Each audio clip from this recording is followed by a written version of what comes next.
Hello everybody, Wild Bill for America here. Thank you for watching. Now we all know that Islam has given the world a lot of things that will be long remembered. They invented the fine art of skyjacking, suicide bombers, and taqiyya, the art of lying to infidels. They are the only religion to develop a preschool program where the children sing about exterminating Jews, and I do believe they are the only ones to demolish 2 skyscrapers while 3,000 people were still inside. Yes, Islam has a long and proud history of doing things that nobody else does. But by far the most creative invention of Islam is the Palestinian, a person who has never been seen before in the modern world, who supposedly lived in a nation that never existed. The Palestinian was invented shortly after the nation of Israel sprang into existence as the new name for the traditional home of the Jewish people. Now, prior to the invention of the Palestinian, the Arab nations had been lusting for the land of the Jews because the hard-working Jewish people had transformed that dry, parched desert land into a well-irrigated and beautiful oasis, and the Arabs decided they wanted it.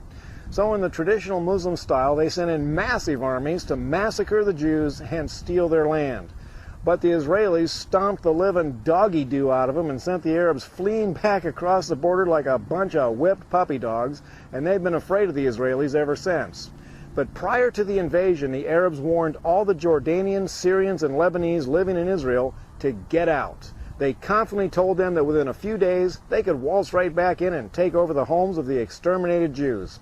But when the Arab armies failed to capture even one Jewish home, the Arabs who had left had no place to go. And that's when the Muslims invented the Palestinian.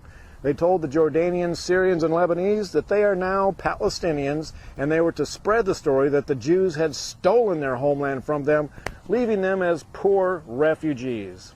Now, the idiots at the United Nations bought that lie hook, line, and sinker, and American liberals, also being idiots, joined right in.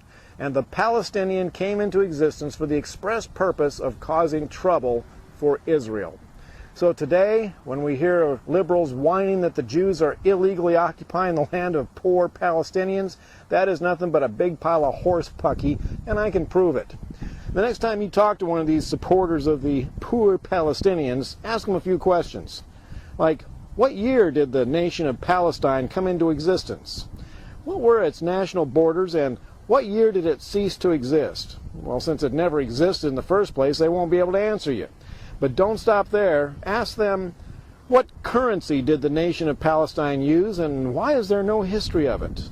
And ask them if they can name one leader of the nation of Palestine prior to Yasser Arafat.